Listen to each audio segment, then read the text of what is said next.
तो बढ़ते हैं हमारे क्वेश्चन नंबर 2 की ओर। क्वेश्चन नंबर 2 में क्या बोला है, जरा पढ़ के देखते हैं। A boat covers a certain distance in 4 kilometers in 4 hours, but takes 6 hours to return upstream to the starting point. तो देखिए डायग्रामेटिकली मैंने यहाँ पे समझाने की कोशिश की है। सपोज कीजिए ये पॉइंट x से ये पॉइंट y है। बोट ने x से y की तरफ जाने के लिए कितना समय लिया है? 4 आवर्स। ऐसा क्यों? क्योंकि रिवर का वाटर कुछ इसी डायरेक्शन में फ्लो हो रहा है, और जब डायरेक्शन ऑफ फ्लो में ही बोट भी ट्रैवल करेगी तो हम उसको बोलते हैं क्या? Downstream velocity. और अगर ऊपर की आई तो अपस्ट्रीम वेलोसिटी। तो डाउनस्ट्रीम में जाने के लिए जितना डिस्टेंस x और y के बीच का है, बोट को लग रहा है सिर्फ 4 घंटे। वही जब y से x की तरफ आ रहा है, मतलब opposite direction of the flow, तो बोट को लग रहा है 6 घंटे। ठीक, अब एक इंपॉर्टेंट पॉइंट यहाँ से ये निकल के आ रहा है कि x और y का डिस्टेंस अपस्ट्रीम हो चाहे डाउनस्ट्रीम हो, दोनों केस में सेम है।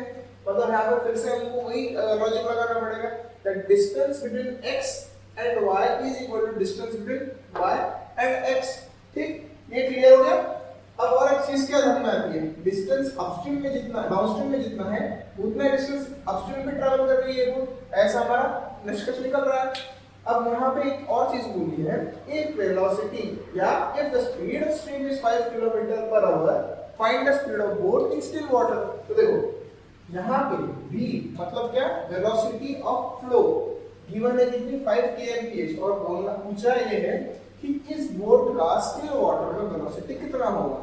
मतलब हमको फिर से a और b का यूज करना पड़ेगा। तो वो कैसे यूज करेंगे?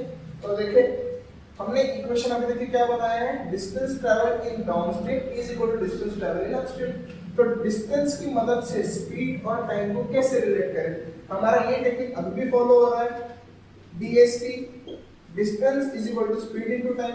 Speed in downstream is indicated by what?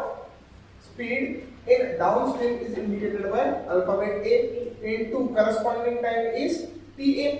Similarly, distance or speed in upstream is indicated by B into time traveled in upstream direction is TB. अब A का वैल्यू हम लोगों ने फॉर्मूले लिखे थे तो क्या लिखा था?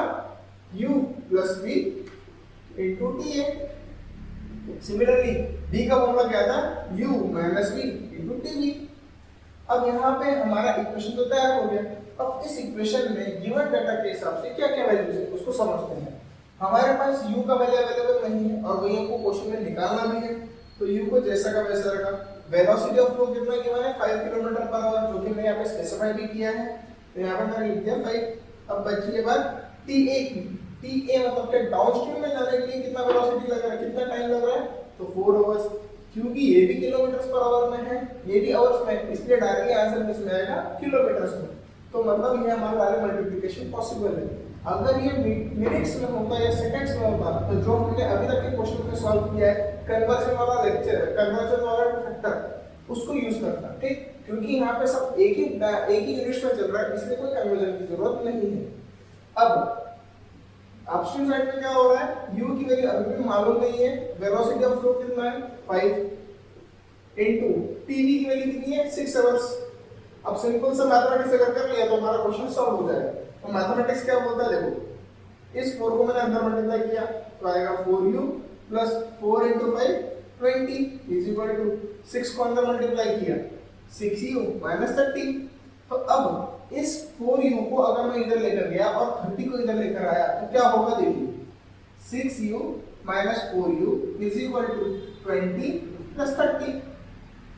ठीक है, इन दोनों का अगर डिफरेंस लिया तो कितना आता है? 2u is equal to 20 plus 30 is 50. Finally, u का वैल्यू कितना आ रहा है? 50 divided by 2 which is equal to 25 kilometre per hour. मतलब ये आंसर क्या बोल रहा है?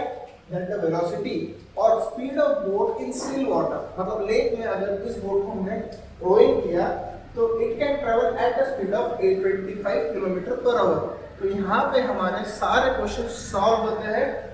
यहाँ पे मैं ये भी बता देता हूँ आपको कि डिस्टेंस, स्पीड और टाइम में ये चैप्टर यहाँ पे खत्म होता है। Thank you.